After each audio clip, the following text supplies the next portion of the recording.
Hi, guys, and welcome to episode 15 of This Week in Web Series. We have with us my co-host, Chris Greenaway of Venus Spa and Witch Stalker fame. Welcome to the show, Chris. Good to be here. Yeah, so we have a busy agenda of things to talk about today. First of all, I'll let you start with Channel Awesome. What is going on at this moment? It has been yet another eventful week for people following the impending downfall of Channel Awesome.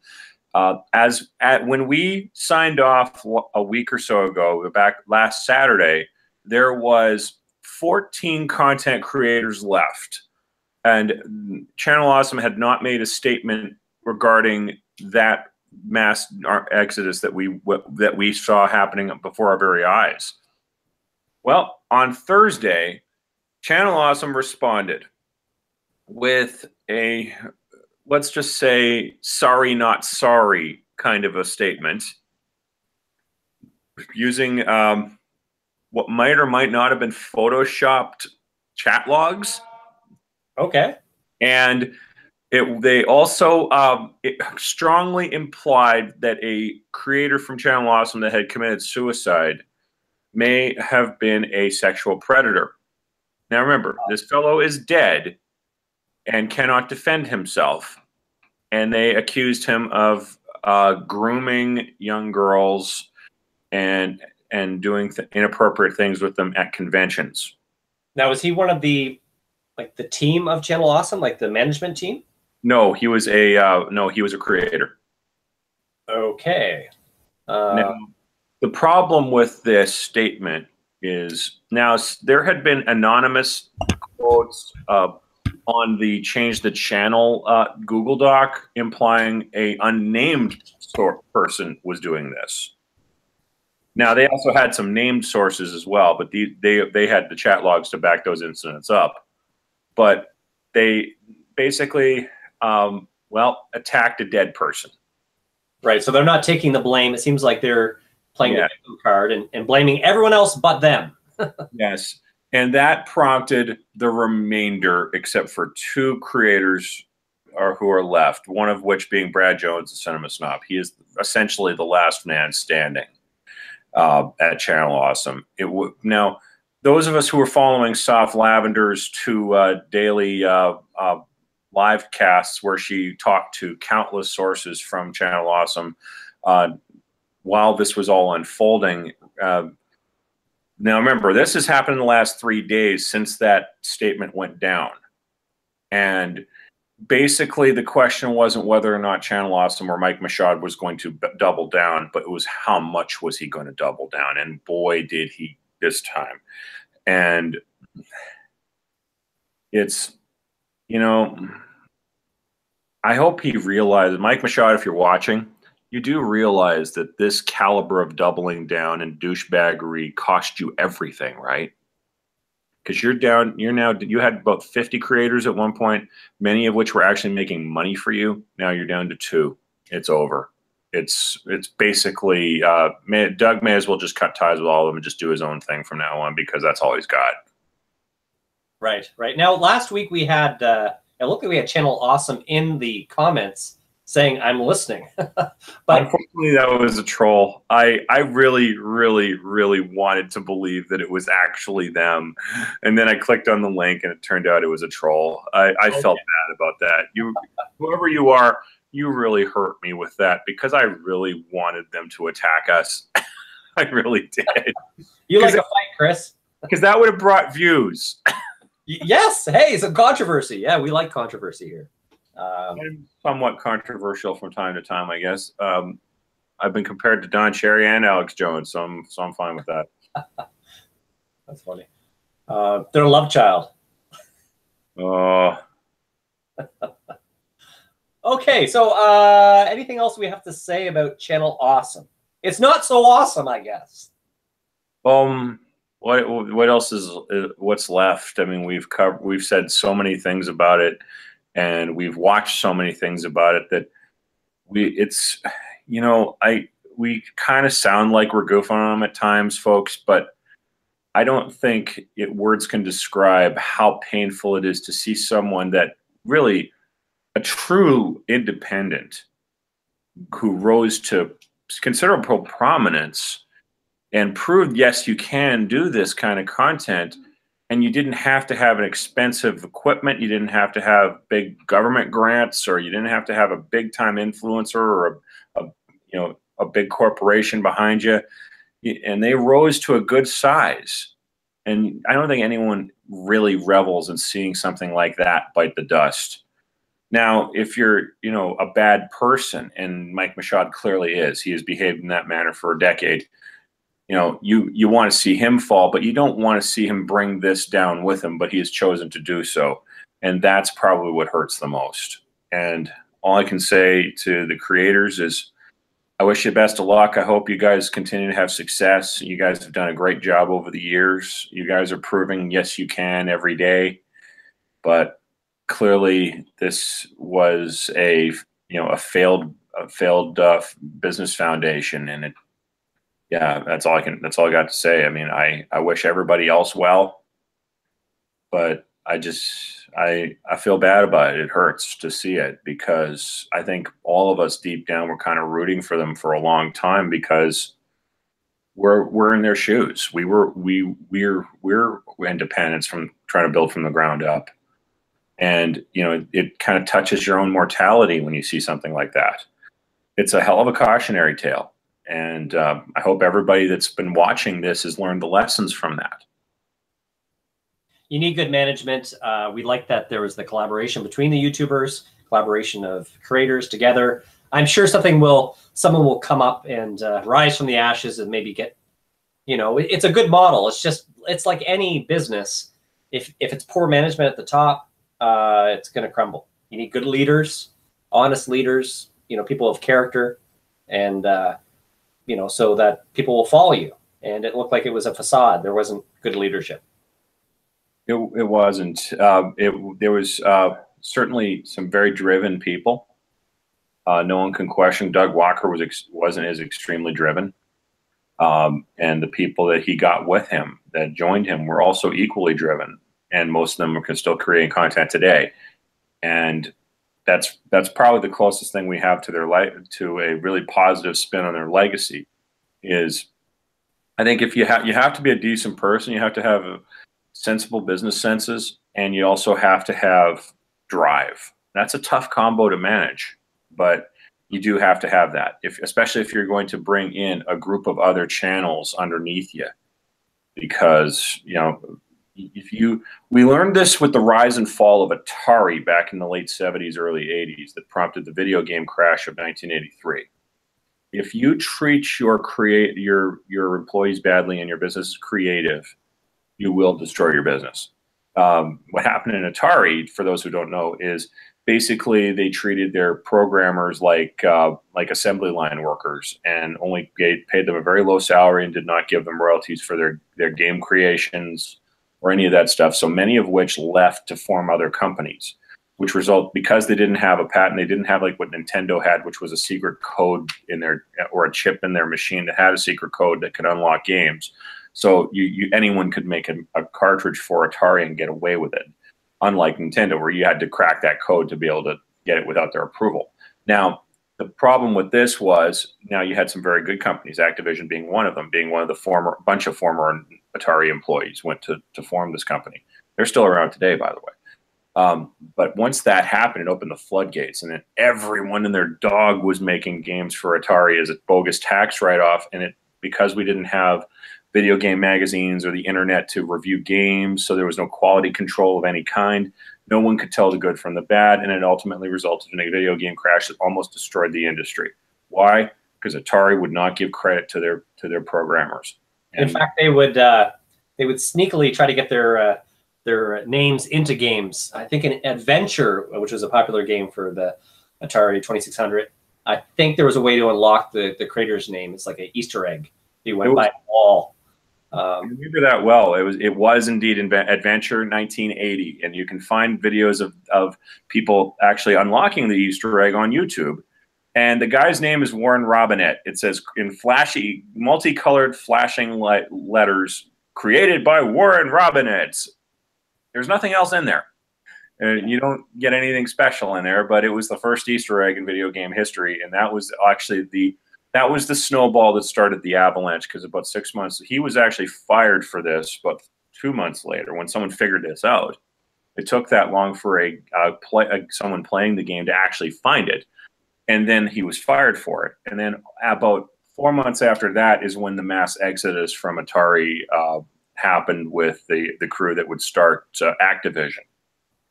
And that went further and further down the hill, and it became an unstoppable avalanche that ultimately buried Atari.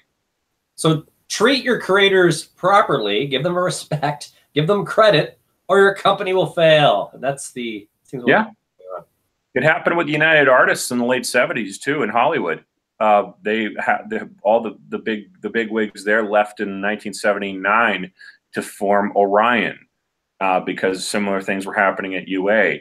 So it's happened at the highest levels in Hollywood as well in the past. So yeah, there's many precedents that you screw it creative, you will destroy your business at some point. See, I don't think the companies like being beholden to the artists. They want them to be commoditized so they can just replace them. But it's the creators themselves that actually are making the company. It's power. They're fighting over power, but the creators actually have the power. They're the reason why an audience comes and they play your games or watch your shows. Pretty much. It's a tough balance. I don't envy anyone in that situation, but ultimately you have to do your best with what you have, or else they're going to leave, and they're going to find a way to make money off what they do. And and you're going to be without them. You may think, oh, they're just not going to have a job. Well, they'll make a job. And especially if there's a good, strong, independent spirit in creative, there almost always is. You're running you're playing Russian roulette with your business if you mess with it. Yeah. Okay, let's move on to we'll quickly talk about the IAWTV Awards, the festival or whatever they call it. They're calling for submissions now. But when I went to the actual Facebook page and the website, I think they released something on April 10th saying we want submissions. But then when I went to the page, it said May 31st was the deadline, which was confusing to me. Have you heard anything about the awards or the festivals, or are they called the awards or festivals? They were as late as last year.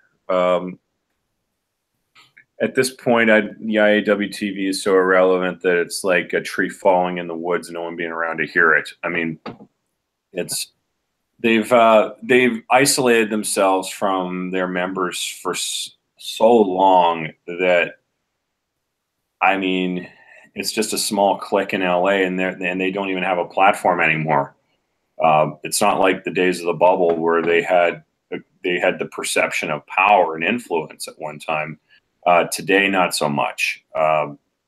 So, I mean, especially now that they've merged into this company organization called the Caucus, and there's only two executives in the entire governing the entire wing of the organization. So, I just don't see how this is in any way significant. They want to keep their little award show going, fine. I'm not going to interest myself in that. I'm not going to waste time with it. Well, back in the day, you'd have to be a member to submit, but I believe the website says you don't have to do that anymore. Oh, they must have changed that a couple of times, because when we were there, you didn't have to be a member to submit. Oh, okay. You had to pay more. You had to pay more at the time. Oh, is that what it is? Yeah, I remember I signed up for it for a year, whatever. Okay, yeah, I just recently looked at that. Another thing I came across is one of these companies where, let's say you've got, 20,000 YouTube subscribers. You team up with a company that will get you sponsorships or brands associated with your show. You might do a little plug during the show or talk about a product. And this is a company called IZEA, IZEA. So you can go to www.izea.com and check them out. Chris and I quickly looked at the page before the show, and looks like they do have some high-profile brands. It's certainly interesting. I had never seen that before. I had been following a similar site that's been getting a lot of hype and even had a presence at VidCon last year called FameBit. that's very similar. Now, I'm a member of FameBit because back at that time, you only had to have 5,000 subscribers. So my Venus Spot channel had certainly qualified. But now it's been up to 10,000. But they have a lot of really small companies. Like they've probably got 1,000 small companies that, a couple $100 for a plug is what. But you have to submit bids to get a to try to land these little companies. And it's interesting. I haven't had a lot of success with it myself, but it's an interesting thing. Mainly, but the problem I think I have with these companies, and it's not a big problem, it's just something that because people like us have become rare in the web spaces. They tend to only go for the the style gurus and the vloggers, those kind of YouTubers, not necessarily scripted series people. So product placement in a web series doesn't really mesh with that. So unfortunately, it's a lot tougher for a web series. You'd have to be, I don't know what it would be. I don't know what it would take. I think you'd have to come up with something really creative to really pique the interest of some of these companies. But that's what I've noticed about FameBit. I haven't had a chance to see much of Isaiah yet. They do have a small but very impressive caliber of companies. Like there's Fortune 500 companies all over that list. But it'll be interesting. But I think it's showing you just how much has changed in the last decade in the world of web series. Is that making a small amount of scripted episodes of a series and with a story and a narrative isn't quite as sexy to advertisers as influencers and YouTubers are today. Remember when that was the exact opposite? Right. Now, yeah, definitely. Like you said, yeah, it's tough to. I've done multiple, product placements through it, and it's such a slow process where you have to get approved, and then they have to read your script, and then it's months and months from getting the deal to putting, and then months to make the show, and then putting it out, and then getting paid. So I guess it would be easier for a vlogger just to go, hey, this is the best USB flash drive ever. Hey, something like that. Pretty much. Mm-hmm. I can see that more attractive for an advertiser or someone with a product that wants to get eyeballs over what we do. At least in this kind of almost a Facebook kind of a setting, which is basically what these are. You have an account, you chat with other creators, you can chat attempt to chat with businesses.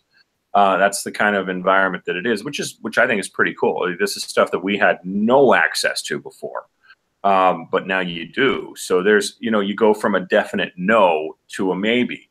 So that's a huge step forward for all of us, really, even if we aren't successful with it. Right. Well, remember, we even had a sponsorship on this show. Who was it? Remember that website? Brought to you by Spidvid. Yes, unfortunately, Spidvid's no longer with us, which has saddened me to no end for years. But yeah, it was a platform. I think the problem with Spidvid was I think that he wasn't able to get advertisers of his own, so he wasn't able to really monetize the way he would have liked for any of it. Like he had a web portal that was similar to YouTube as well, where we both put a lot of our stuff on over the years, but unfortunately he wasn't able to monetize it as well because he wasn't able to get a lot of advertisers. Jeremy was a good guy. He was great to work with, and I think Spidvid was a great idea. I think that's a concept that actually may very well have set the table for FameBit, because the same kind of creator communities exist, and it was a great idea, but I think Fiverr probably surpassed that. Right. So Spidvid was a place where you, as a creator, if I was a composer, I would say I was a composer. If I was a filmmaker like myself, I would say I'm a filmmaker, and it would connect creators together to make projects. And you could, put a proposal for, low budget James Bond film, and then Chris might go, hey, I'm going to be in the area. I'll come be your AD. and then you'd find a composer that would want to be involved, and you'd find actors. They would put demo reels on, and you collab to make something. And it was all online. It was a great platform. But like Chris said, he couldn't find his own sponsorships and advertising. So you got to make money somewhere. Yes. Fiverr has found a way to do that, because all you got to do is because you pay people. You don't pay them a lot, but there's people that make a living on Fiverr. Fiverr, for those of you who don't know what it is a similar to SpidVid in that you can go looking for any type of service for $5. So if let's say you're a Photoshop guy, you know, you can you have your service that people need a Photoshop guy to make a YouTube banner. They'll pay him $5 to make them a YouTube banner that made to measure on that can be seamlessly just dropped on their YouTube page. Same is true with Facebook page or Twitter stuff. And, you know, things like, you know, if you're a filmmaker, you're a green screen guy, you know, let's say I make muzzle flashes. So if someone wants to make a shoot 'em up video, they pay me $5, I'll give them a couple of files, you know, things like that. People make web pages for $5, or at least just a template for a web page for $5. And that's what Fiverr basically is. Like I've paid composers $5 for some of my for some of the music in my shows. Like all of my music was scored by a guy on Fiverr for The Young and the Undead, which was you know, I needed soap opera music. Nobody makes soap opera music, so I had to find somebody who could dabble in it on Fiverr, and it worked. But they survive because they have they have a money thing. So I bet you they get like 5% of everybody that puts that $5 in. That's not a lot of money. That's like 10 cents, but you know, you times that by 1 million people, and suddenly they're able to sustain their business. And that's what Fiverr's done. And Fiverr, I've seen them advertise on NFL games, hockey games. So obviously they've made enough to keep themselves going to be able to spend that kind of money on advertising. And of course that brings even more people in, and they keep getting cuts, and they've probably been able to get some advertising of their own along the way. So if you are a web series creator or filmmaker, check out Fiverr and see if maybe you can get someone to do something for you for $5. Sounds good.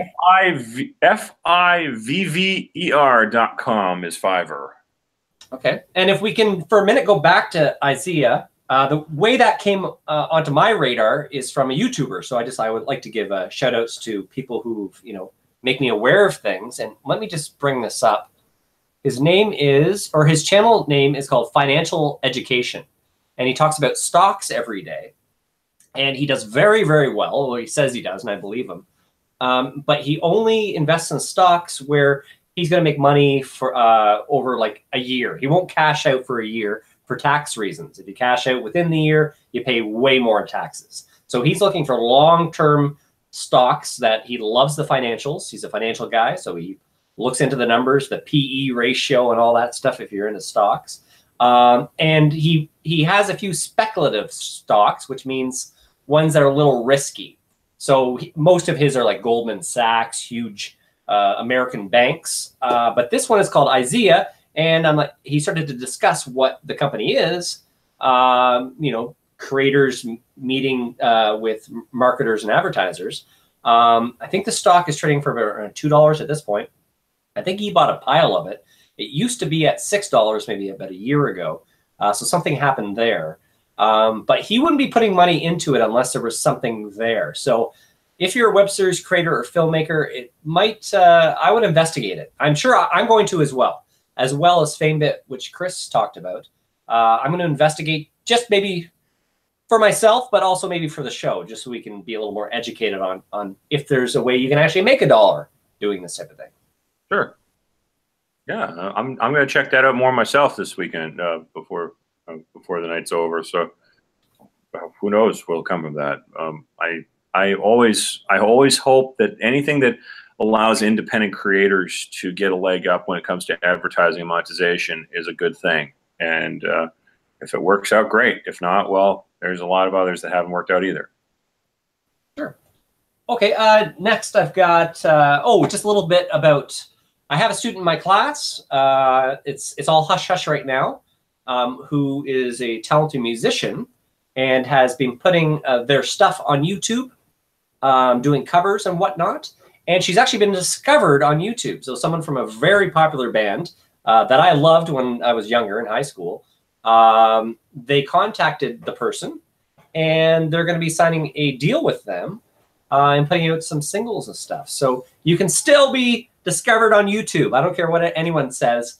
If you are talented and you're doing something unique, unique voice, and you keep working hard and keep putting it out there, it all comes down to hard work, and you just want to be the best you can, and you can still be discovered in this day and age. So I like to always hear stories like that, and it's someone in my class, so it's great. A friend of mine, and we're friends. So it's oh yeah, it's we had a girl who was like 9 years old here in Winnipeg, who was just a piano prodigy that did some Lady Gaga covers that went viral, and she was so impressed with that she brought her on tour with her for a couple of months. So yeah, out here we've seen it too. It's you know, it's still almost like winning the lottery, just like it is anywhere else. But the platform is still very powerful, and can hit you out of nowhere. So always put stuff out there. You never know what's going to hit. Yep. Even with Spell Fury, towards the end there, just before I stopped making it. But I do actually have I have an episode coming out fairly soon.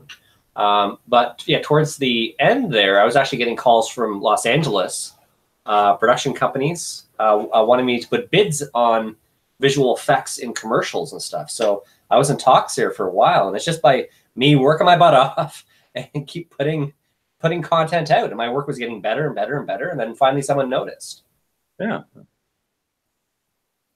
But and also, yeah, I may be going to the Northwest Territories, shooting a fictional drama with a really positive message, and that came about just from I did this movie called Detective Bros, and it was just, if you put the work out there, you'll get people's respect, and they'll want to hire you. And if you just keep trying to top yourself every time with every project, you're going to get good, and then people want you to work for them. So that's really cool. I'm going to try to maybe get one of my students involved, cast in the show. I'm going to send some footage off to the producer and hopefully get her cast. But yeah, that was really exciting. I had a meeting the other day. That's good. Yeah, hopefully that works out for you. Yeah, and it's cool because it's like I've never been to the Northwest Territories. You have to fly in and fly out, and it's, you know, accommodation's gonna be paid, food's gonna be paid. I'm gonna get paid. Everyone's gonna get paid.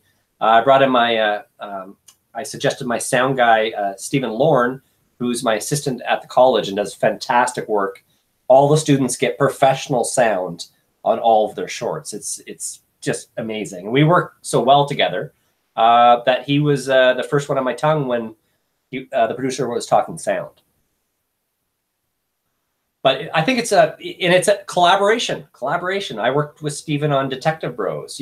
You're building a team through all your films, people you can rely on, people you trust, and you're going to build a team so when something does show up on your radar, and you can build a team really quick.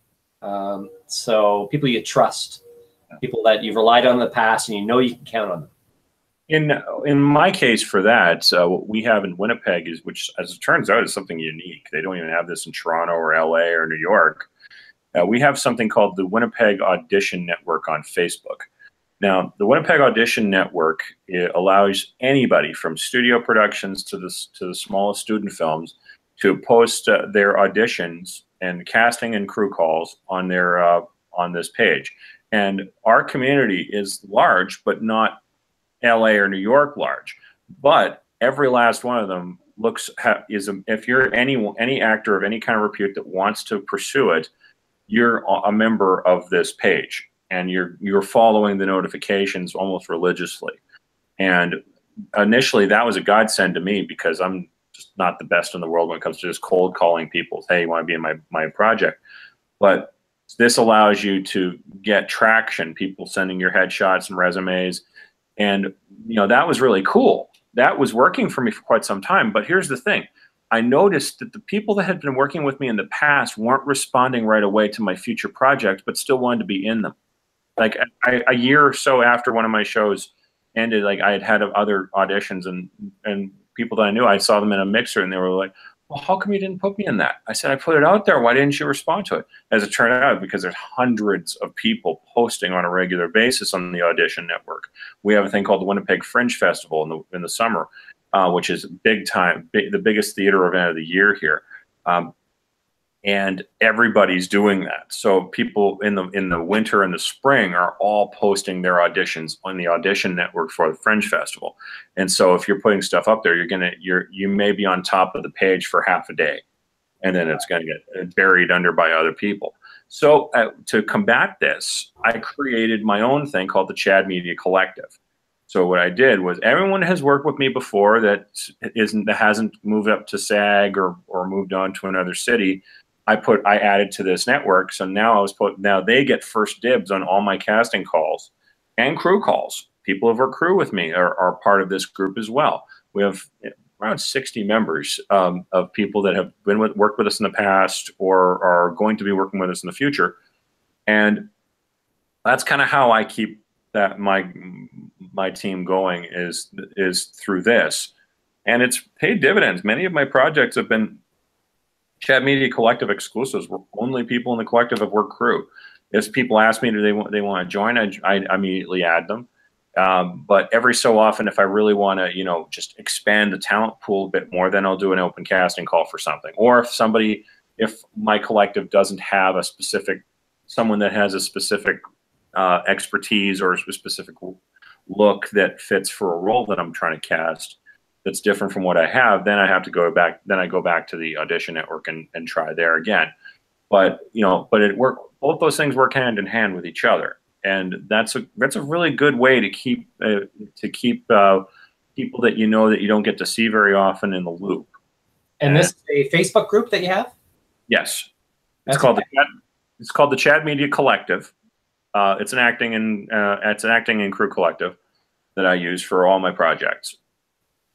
And your stuff's paid as well, correct? Often it is. My leads are almost always paid. Like sometimes if I'm shooting like something that only took an hour to make, like I made a short called Ad Ye, which is the name of female Viagra. Okay. We shot it the week it was approved by the FDA. So we did a parody where we had a muscle, big, good-looking guy play human female Viagra.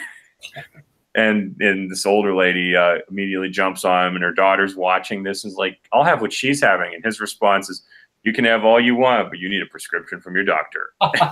Just pounds back a drink afterwards. And then we have Agi, available by ask your doctor about it.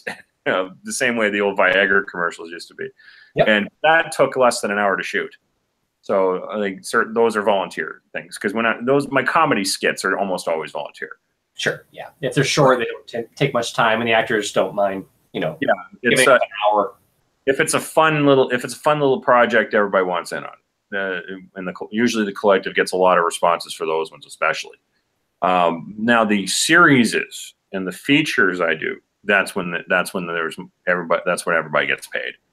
Because those take up much more time. There's a lot more effort involved in the film. Like if I'm doing a genre film, nudity is required for some roles. There's definitely lots of bloody special effects, so everything's messy. So those are things that you have to compensate people for. Right. Whether you like it or not, it's necessary in our business. But I do, and I still keep my budgets low. But you still have to pay people X amount. Like usually I pay above minimum wage. Yeah. But thankfully, the time commitment's only a few days. So it's not like you're dragging it out for 8 months, like some projects have in the past. When you hear about somebody saying, oh, I worked 9 months on that low budget movie, I'm like, no, that doesn't exist. Not in this day and age. Corman and the likes don't even take that long anymore. Lloyd Kaufman still does, but that's why he only makes one movie every decade. So anything else on the filmmaking horizon that you've been looking into? Any new projects? Well, I'm working on shooting some new episodes of Midnight Owl TV this coming weekend. we've got a bowling alley that's been around for 100 years that we're going to be shooting at before they move to a northern part of the city. My dad actually played on Bowling for Dollars in that bowling alley when I was like 1 or 2. So that it's going to be a cool experience. Many a birthday party was celebrated at this place, but we're going to get to shoot there before they shut it down. I'm also working on a feature film called Death Sisters that will be coming. Will be shot hopefully in June, and I want to get it released in October. I'm going to have to really hunker down and probably not sleep much over the next couple months to edit that. But we'll hopefully have that done by then. Let's see. What else is there? Here's a quick question. So I interviewed Tom Conkle from Trouble Is My Business and asked him what type of software he used. So it was interesting to find out he used Nuke, which is sort of like After Effects with CG. It's sort of like in between those two. And I've dabbled with it back in the day. It's actually quite hard to use, I found. I know they used it on the Transformers films. I think he used that. DaVinci Resolve, which is a free program, you can download as long as your computer can handle it. So you have to have a really good video card, an approved video card, and then you have professional tools to grade your projects in. So that's a great tip. But my question to you is, what are you using to edit, color grade, do your effects? I use Final Cut Pro X. That's my system, and it's been my system for close to a decade now. I don't really use After Effects for my stuff. I will often hire an After Effects person to do some of the more complicated stuff. For my horror films and horror comedy films, I basically use practical effects most of the time. I don't use CGI blood effects. CGI blood effects I found look too much like a video game, and a lot of people have rejected me for using such effects in the past. So it's definitely I do most of it on set. Now, color correcting, I do it all in Final Cut Pro X. It's a very simple interface for guys like me who require a simple and non-linear editing system. So I know there's a lot of techies that hate Final Cut Pro X, and I understand why. I'm fine with that, but for me, it's always worked well for me, and I've gotten quite good at using this particular system. After that, I import my effects from other places, and I'll go to various people that sell packages of like muzzle effects or flashes and use those. So that's basically what I do. It's not overly complicated, but it works for me. Well, I use Final Cut Pro X for my real estate videos. And the reason why is because it's way faster than using Premiere.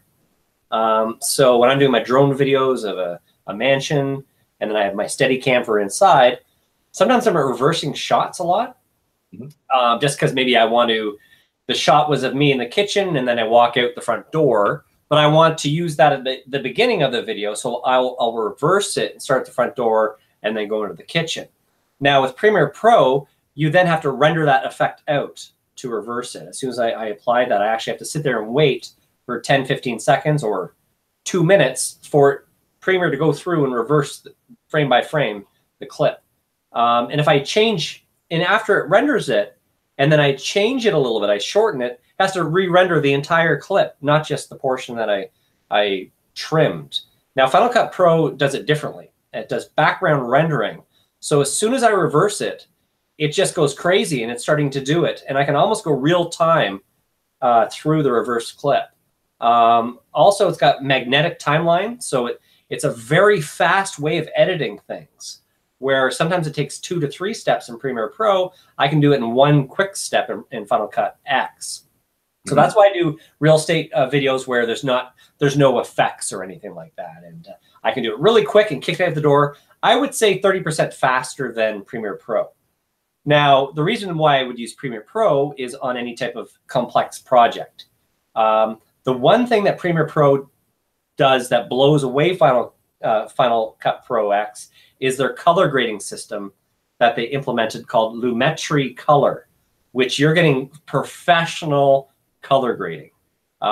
You know, you can tint the shadows blue. You can make the warm up your highlights. You've got all your scopes. It's extremely in depth. You've got film looks. You've got LUTs. You can buy LUTs, bring them in, and get you know, film grain off of an old Kodak film look from, you know, I don't know, some old film that you want to mimic. It's a fantastic color grading. So you don't even have to go to something like a DaVinci Resolve, which is free, by the way. You don't have to do that anymore. I can stay within Premiere. I would never try that with Final Cut Pro X unless someone did say there is a plugin, a $100 plugin that comes close to Lumetri, I believe. Maybe it's called Finesse or something, or there's a plugin you can buy. But so if you want speed, something quick and fast, that's where I go instantly. I go to my Mac. If it's a complex project with tons of layers of audio and tons of layers of video, and the green screening within Premiere Pro isn't half bad either compared to Final Cut Pro. Final Cut Pro X will, with the click of a button, sometimes just nail a key, but you don't have much play with that. So if it doesn't quite work, there's not too much you can do. Premiere Pro, you can do a lot of, you know, fine tuning with your green screens. And there's also that integration with After Effects where I can copy a clip from Premiere Pro, paste it right into After Effects without rendering, and then do the effect there, which is cool too. But that's my side of things.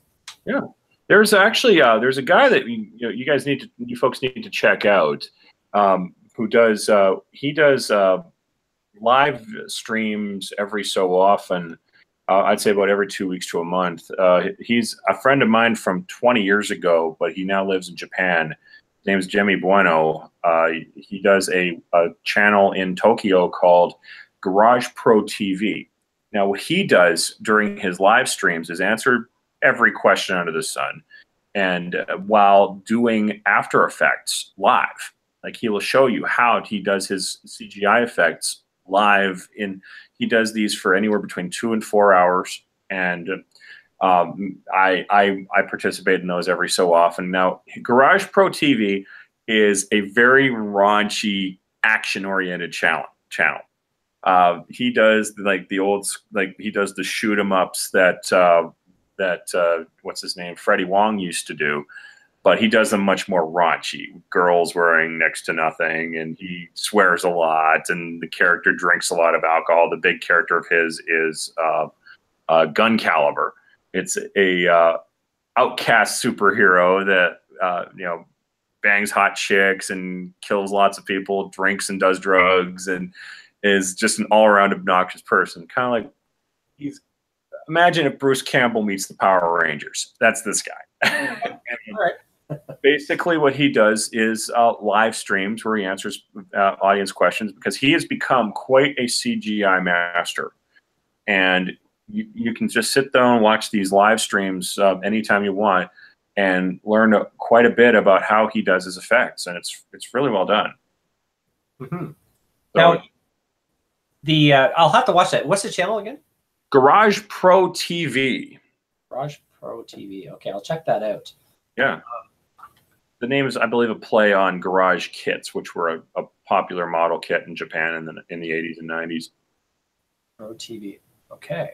Yeah, I noticed like with Tom's stuff during the interview with him, he was talking about if for some reason the actor goes in front of an X. Now the X is used to track your camera, so then you can apply that tracking data to your background. So it goes with the camera. It looks like you're sort of there. Now, the way I do it is two-dimensional. But the way that he does it is he's using, you know, 3D software to put a 3D background in there, and it makes it look more real. So I feel like I've maybe talked about this at one point, but I have dabbled with that with Spell Fury, and it was just a little too time-consuming. And you have to, like Tom was doing, he's using a render farm. So we'll have 3 computers hooked up together, all with the same program. And the fast computer will maybe do 2 renders per minute, and the slower ones might do, you know, 1 every 5 minutes. And they collectively put all the frames that you're rendering out into one folder. and it would be a Targa sequence. And a Targa sequence, all it is it's like a JPEG sequence. So movies are all it is a picture shown to you really fast, and it looks like it's motion, but it's not. Okay. But that could be something, you know. I got the fire back, so that I might want to explore that more. I'm actually not half bad in 3D. I did it for quite a while on some of my films, but I gave it up because it was so time consuming. You know, it's like anything. It's going to take you 10 years to become a master in it. Yeah, it's you know, for me, I've reached a point where I've done every kind of effect that I could find. I remember I went through a phase where I was a huge green screen freak. I thought I could do everything on green screen. You know, I don't need any. I don't need sets. I got my living room. You know, but I found that it wasn't the easiest thing in the world to do like I thought it was. And I've realized that practical effects and practical sets tend to be a whole lot better for the eye, because I found that if you do too much green screening, you can take your audience out of it. The same with too much CGI. With CGI, I think the only problem I have with CGI is often you're dealing with things that, you know, they look like a video game. It doesn't look real. Like your monster does not look like it actually ripped somebody's arm up. It looks like an animated image, and it kind of takes you out of it because you know none of it's real because there's no practical effects involved. And I think that when you go too far in that direction, it can't help but look fake, and it won't age well. So the top guys, even like if you're watching, let's say Thor Ragnarok, with the Hulk standing there, these are the best guys on the planet building the Hulk. And even then, he looks cartoony. You know he's not really there. Yeah. So if the best guys on the planet can't do it, for us little guys, you know, it's going to be even worse. Now, there is exceptions. There have been examples of CGI that has aged well. Sandman in Spider-Man 3 is a prime example of this. That is maybe the greatest CGI I've ever seen. But Avatar hasn't aged well. I remember when everyone thought that was the future. You know, everyone thought 3D was the future. We've gone through at least 3 generations, the two of us, where virtual reality was the future. Yet it's never been a growth industry. I think a lot of that has to do with the fact that certain things just aren't practical for the average person watching. And I think that that's what happens, and you can't help but take them out of it by overdoing it. Yeah. I haven't really dabbled too much with virtual reality stuff. I know the latest version of Premiere Pro, you can edit, you know, in 360. So you'll put the goggles on and actually can edit it. Take pictures in VR as well now. At least the latest iPhone. I personally don't do it, but I have Facebook friends that have put up VR 360 images that you can drag around. Those are kind of cool. Like I've seen sports teams do it with their arena setup, so you can take a look at your tickets and see exactly where you'll be sitting and what you will see by actually showing the arena in 360.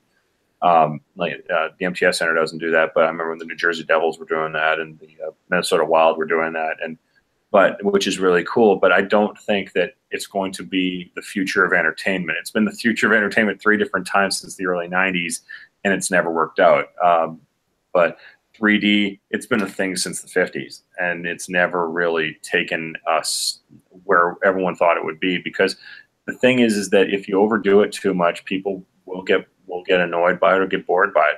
I think balance is the key. If you can do it a little bit, it's going to be cool. But if you do it too much, it doesn't work.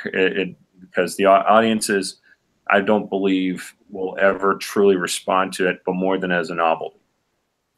Yeah, and if it's done poorly as well, even like something like the Sony head goggles displays, I think 60 frames per second, and it makes people queasy. I guess you want to do at least 90 frames per second, or you're going to make people sick. You know, a lot of people have big issues with it, and that's what it is. It's the frame rate. It's something. It's off. There's not enough frames for your brain to hook into it, and it gets, you know, nauseous. Don't forget the ability to see it and the ability to assume a position while watching it. For instance, how well do you remember Nintendo's failed attempt at a 3D console? The Virtual Boy. That's the one. For those of you who don't remember that, and you probably shouldn't, it wasn't around very long and barely had television commercials. It was basically a Nintendo experiment gone horribly wrong that shouldn't have gotten past the prototype stage.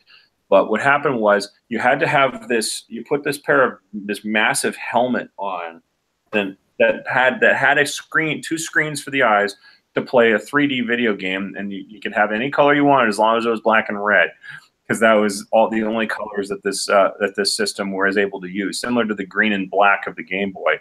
But the problem with this was it was impossible to assume a position without having serious neck and head problems afterwards. And there was no way of, and even if you put up a stand to hold it up, you still couldn't do that without cramping your neck or your back. And more importantly, kids were having seizures in Asia over this.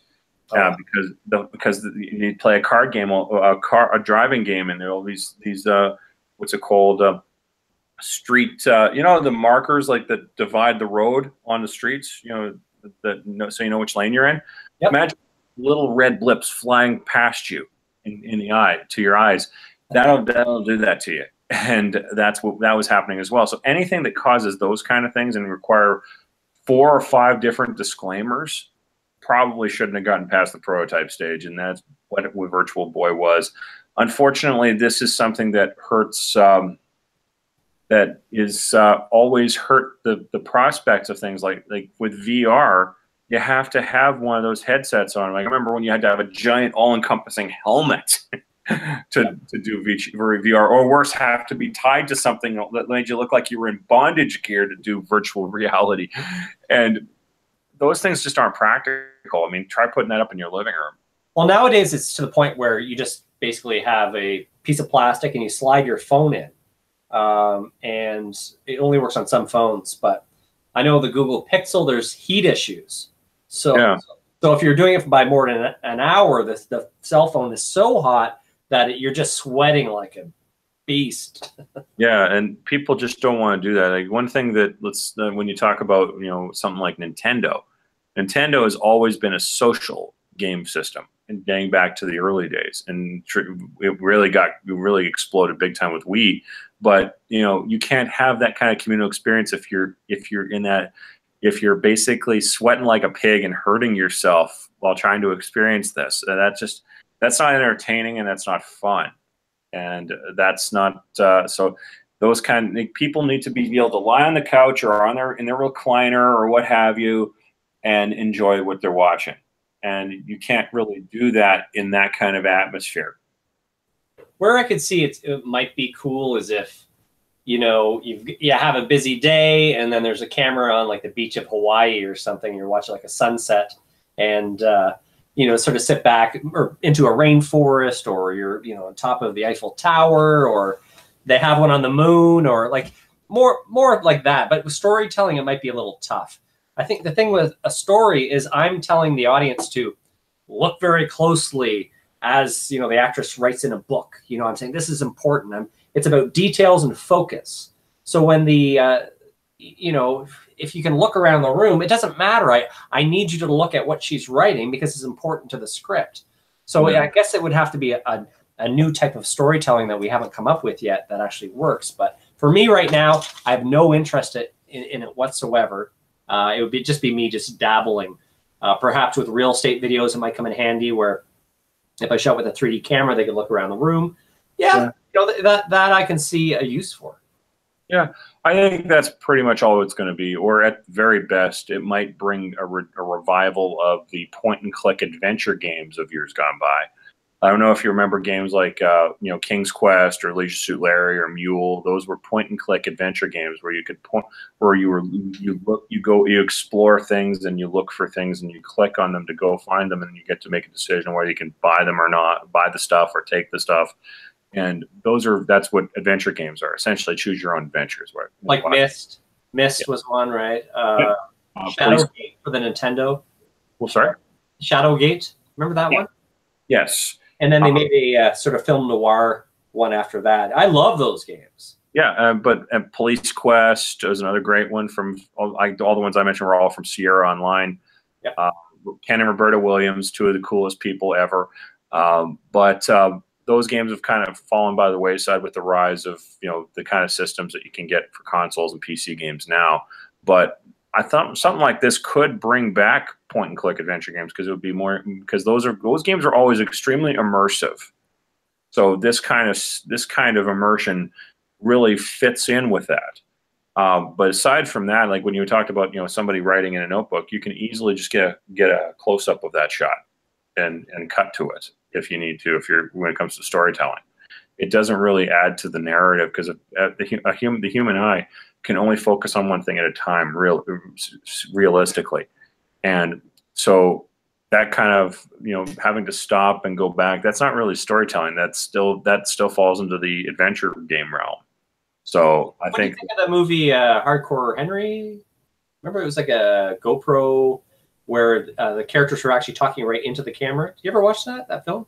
I've seen bits and pieces. I don't think that's viable for a feature film, like because you have to watch that on a big screen in a theater or at home. And it's funny if you go back, if you remember there was a couple of book adaptations or movie adaptations of a couple of John Green books. One was The Fault in Our Stars, which was a huge hit, and then there was Paper Towns, which was a massive bomb. But both movies had John Green essentially doing a vlog before the movie to introduce people to it, and the viewing audiences, especially on Rotten Tomatoes and places like that, thought that was extremely creepy that he did that. And he's of course had more than his share of people calling him creepy in the last few years because of a couple of incidents that were similar. But that's how you come across when you're doing that in a feature film. And so I don't know if that really works. Remember there was a movie called Megan is Missing that tried that. Everything was essentially vlogs. It was basically a found footage movie. And that didn't really work out that well either. I don't know if that's viable for feature films. I don't like. I remember when reality television tried to make the jump to movies. The Real Spring Break was MTV's attempt at. They called it the first reality movie. Reality television is meant for one medium and one medium only. It just does not work as a feature film because then it just looks like a really trashy documentary. And I think the same is true with things like you can't make feature films out of vlogging for the same reason. I just don't. Was it The Real Cancun? Was that one as well? Real Cancun. That's the one. That's the one. Thank you. The producers of The Real World got too big for their britches and thought they could make a feature film, and it did not work out for them. I remember it was on like CBC News World. They'd be having panels about this, asking, "Is this the future of movies?" The answer, of course, was a resounding no. It didn't do well at the box office, and the critics didn't like it either. I think that there's some things that don't transcend mediums, and I think vlogging is one of them. Yep. Now this is sort of off topic. It just sort of came to me. What do you think of John Waters, the filmmaker? I am a bigger fan of the fact that he exists in any of his movies. I like some of his movies, but I'm just a huge fan of the fact that he exists because guys like him always have a good influence on the establishment. I feel the same way about Tarantino and what's the guys from South Park, Matt Stone and Trey Parker, guys like that who have, in the eyes of some, sold out, but ultimately have been a very good influence on the establishment because they get away with just enough, but they become influential. And I would call John Waters a sellout, though. I don't think he ever really cracked into the big league. I'm just saying what some have said. I find people, when people call John Woo a sellout, I kind of laughed at that as well. Another guy that I think had great influence on the big boys. I have enjoyed some of his, like the original Hairspray is untouchable. Crybaby's hard to beat. I still love Desperate Living. I cannot get through Pink Flamingos. I'm sorry, folks. I could never been able to sit through that one. but it was his first movie. But he's a guy. He's the kind of guy that's I've always liked the guy. He did Bubble Boy, didn't he? I don't remember. I really don't. I like that. Up. Maybe. I know. I think he was part of it. I don't know if he directed it or not. But okay. What about David Lynch? You know, I'm also a fan of the fact that he exists, but I don't think I've ever liked anything he's done. I even had a hard time with Twin Peaks. But again, another one of those guys that I think has a good influence on the establishment because he is influential. And anyone like that is good for our medium. Yeah. Okay. How about this? I've been talking about this with a friend of mine. I've got Idiot and the Scorpion. Oh, this is just a little side note. It's something we talked earlier. I actually did a point-and-click video game on Idiot and the Scorpion, one of my films. Not that many people played it, but it's actually pretty well done. I'm actually quite proud of it. I've made a video game for Idiot and the Scorpion, which is a film. I also did a Spell Fury video game that had a Nintendo Entertainment System look to it, 8-bit, which I'm proud of as well. And then what was my point? Oh, I got off on a tangent. A friend of mine who was in Idiot and the Scorpion, he's an actor. We hired him for it. His name's Ken Godmere. And Ken Godmere was a Second City instructor, also a performer on stage. Moved from Toronto to Ottawa and was basically the king of improv. So when I was younger, I was taking his classes. Then finally I got onto his stage show where I'd make money, and I was performing Thursdays, Fridays, Saturdays. I learned so much from this guy. So when I started to get into film, of course, I hired this guy because he was brilliant. Then Ken, so he's in Idiot and the Scorpion. He plays Max Damage's dad. Then they thought he had mad cow disease, and it was in the Ottawa Citizen, which is one of the big papers in Ottawa. And there was like holes in his brain, and he forgot everyone, including me. But they found out that it wasn't that, and his brain started to heal back, but he's missing all those memories. But he didn't lose his improv skills and his acting skills, and went on a book tour and did national. He's speaking all over the place. But I guess he's moved to Vancouver. And when we were watching X-Files the other night, he was in it. He was in a scene with Scully, and then I looked on his IMDb page, and he's in everything. He's in Supergirl, like all the shows that are shot out there, and he's doing fantastic. So my question to you, Chris, is guys like you and I, should we move to Toronto and Vancouver? It's really hard to say. I think what I do probably wouldn't work in Toronto, Vancouver, just because of dollars and cents. It would cost way more for renting equipment, cost way more for locations. Talent pool wouldn't really be that much different for what I do, because it takes a certain kind of person to want to do some of the stuff I do. But I do a lot of things that are heavily influenced by Fred Olen Ray, Jim Wynorski, Lloyd Kaufman, Roger Corman. There's that's kind of in the minority in terms of what people would want to work on. So I would consider LA for just for something like that, but Toronto and Vancouver probably not. My only reason for not wanting to go to Montreal is the language. I'm not a very good French speaker, so communication and being able to put out casting calls wouldn't be very strong. So that would probably hurt my ability to cast properly. Yeah, I have to rule out Montreal.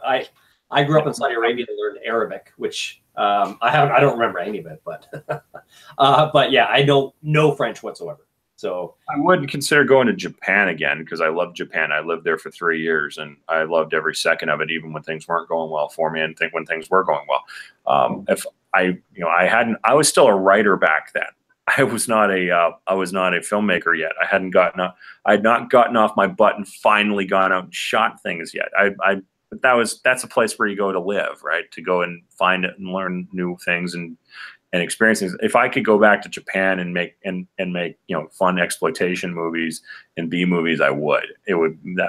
That's a place I would love to do that there, because guerrilla shooting, is just like, I know people that do it there, and it's the Japanese underground is so exciting right now that I would love to go there. But Toronto, Vancouver, probably not. I don't see what's there for me in terms of, you know, and on top of that, I think the expenses would be just too high for what I do.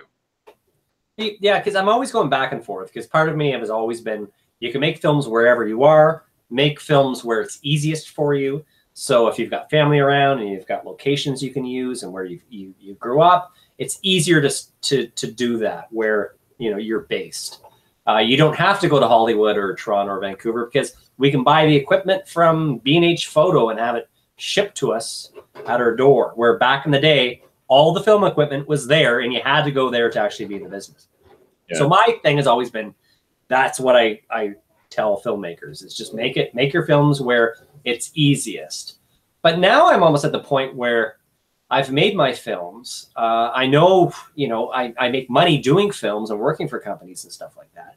And it's almost like it's the network that's in Toronto and Vancouver where they would actually appreciate our skills, where we could be making way more money and making maybe bigger projects. And I'm tempted by, of course, Vancouver's amazingly warm weather. We went through a horrific winter where we all took off our winter tires and put our snow tires on. And also we just got a big storm for like the last 2 days with freezing rain. So 500 accidents in Toronto, everyone's slipping off the road because we, thank God I'm lazy and didn't left my winters on. So I was good today. But I'm getting sick of the weather in Ontario. Vancouver looks, especially when a friend of mine hit it big there, I'm getting tempted. I think it really depends on what you want. It really depends on what you're looking to do. Like I'm at a point where I know I'm basically a B movie guy. I'm going to be making those kind of movies probably for the rest of my career. I mean, if I saw opportunities to move up, I would. But I look at places like Toronto and Vancouver, and for me personally, I don't see where I can do it. But I always recommend my actors go there. I tell people, use this as a stepping stone, but when you leave me, move on to something bigger. Don't just leave me to make some tiny, you know, grant money baby art film and not do it that nobody sees. Go out and get on television. Go out and get into movies. Go out and do the auditions. Go to LA, audition there. Go to the big acting schools. Move up from me. I'm much happier when I have success stories to talk about. Like I've had actors that went to Toronto and ended up being regulars on Degrassi for a few years, things like that. I mean, that was really cool. One of my actors actually had a small role in Broadway not too long ago. I mean, in New York. I mean, I consider these success stories, and I love watching my actors, because most of them are very young. Most of them are between 19 and 25.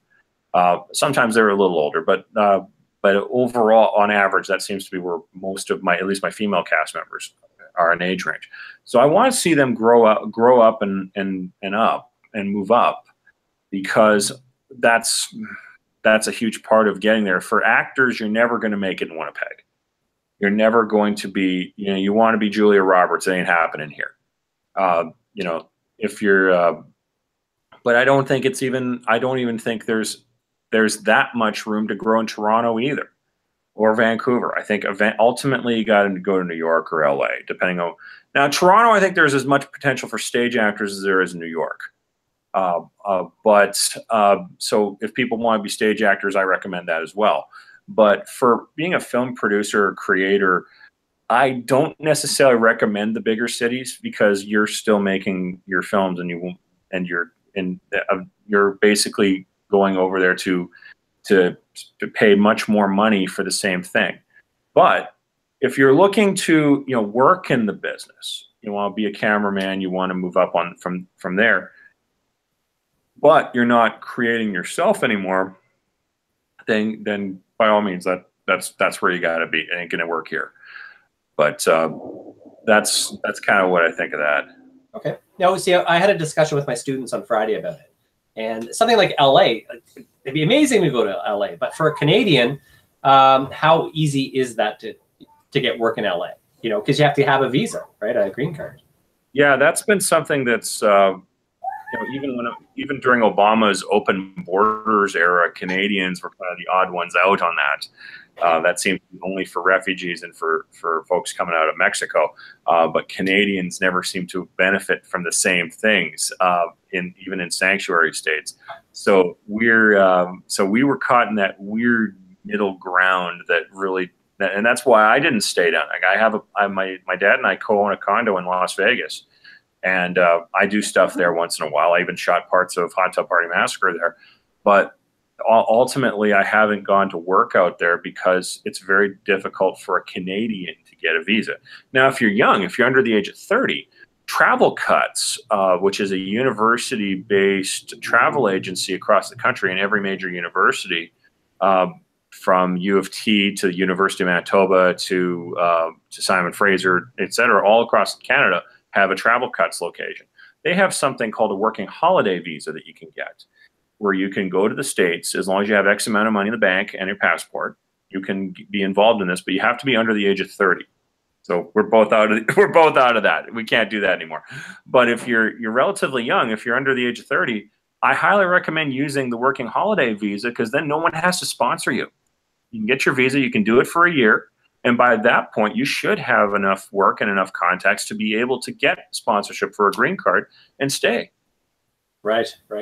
So Dan Aykroyd was in Smith Falls. It's about 20 minutes away from where I am.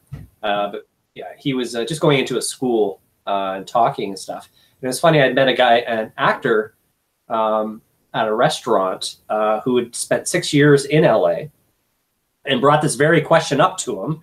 And I go, "How'd you get around?" Because he was working there as an actor. Yes. I go, "How'd you get around it?" And he goes, "I married an American actress, and that's how I could work down there." So there's that. And there's that too. But yeah. I think that, but ultimately there are ways.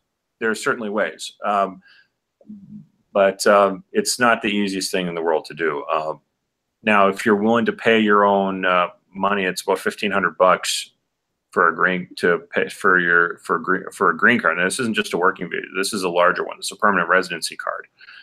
If you're willing to do that, often there's very few businesses in the United States that employ people that will say no to you and will vouch for you if you're willing to pay it yourself. So you pay $1,500, what, US, to a company to what, hire you? Or? No, not to a company, to the US, to the feds. Oh, okay. I thought it was more. I thought it was 50,000. I don't believe so. I believe it's 1,500. There might be a renewal fee that's higher. Okay. For new residents, that's all cost. Yeah, that doesn't seem too much. Yeah, because I think I'd looked into it where it was like 50,000 and you had to renew it every 2 years. But it was indefinite. You could just keep renewing and renewing and renewing. Yeah, you had to have a criminal record to not get renewed. It's fairly easy, but that's how much it costs probably each time. It might go up. I don't know, but I do know that there was in the case of my sister, she just became a citizen there after being married to an American for X amount of years. She's been married to him for 10 years, but she got she and her son from a previous marriage both became naturalized around the same time. But that's a different beast. She doesn't really work much there. She's a housewife, but it's not easy for Canadians, but there are ways. There are ways. Yeah. If there's a will, there's a way. If you push hard enough, you got nothing to lose. Go all in, and you'll get in. Yeah. Okay. Well, let's wrap up here. Again, tell the audience where people can find you, Chris. There's a few places. On Twitter, you can find me at twitter.com/MidnightOwlTV. That's my Roku show. We have my main YouTube channel where most of my stuff is found is youtube.com/SuperFunky2012, where you'll find Chad's Angels, the Young and the Undead, Ninjas, Midnight Owl TV host segments, which are our second run there. And all of our comedy skits and commercials and what have you are all there. We also have youtube.com/doubleagents, which is my James Bond spoof, and youtube.com/watchvenusspa if you want to watch classic episodes of our original flagship show, Venus Spa. Awesome. Okay, and you can find me on Twitter at Travis Gordon or at T-Bone Pearson, and on YouTube it's channel T-Bone Pearson, whatever it is. T-Bone, TBONE, anyways, guys, thanks for watching the show. Thank you so much, Chris, for such great information, and let's do this again. Absolutely. Great to see you again. And by the way, the Jets are playing the Minnesota Wild tonight in Game 3 in Minnesota. Go Jets, go. And wear white tonight, folks, all over the world. And we'll see you. What's the white stand for? White, it's everybody wears white at Jet games. This has been a tradition in Winnipeg since 1987. The last time Winnipeg won a playoff series against the Calgary Flames, I was there. It was it's something that was kind of a play on Calgary's Sea of Red in 1986 when they went on their Stanley Cup run before they lost to the Canadiens. And Washington had whiteouts, but now it's become Rock the Red in Washington now. Everybody wears red at Washington playoff games. But yeah, Winnipeg's whiteout is a tradition where all the fans wear white and wave white pom-poms and towels. And we've had as many as 10, 15,000 people in downtown just outside watching big screens during the games so far. It has just been electric. Jets are up on the series 2-0 on the Minnesota Wild. They're playing again tonight. I don't know if they'll get the game played because apparently they're having Winnipeg caliber blizzards right now. So the Jets haven't actually been able to get into the city yet. Oh, wow. So yeah, that might have changed since we started talking, but yeah, it's going to be crazy tonight. And everyone in this city is absolutely ecstatic right now about how things are going. So go Jets. Go Jets. All right. Thanks again. And we will talk soon. Thanks for watching, guys. Bye. See you next time.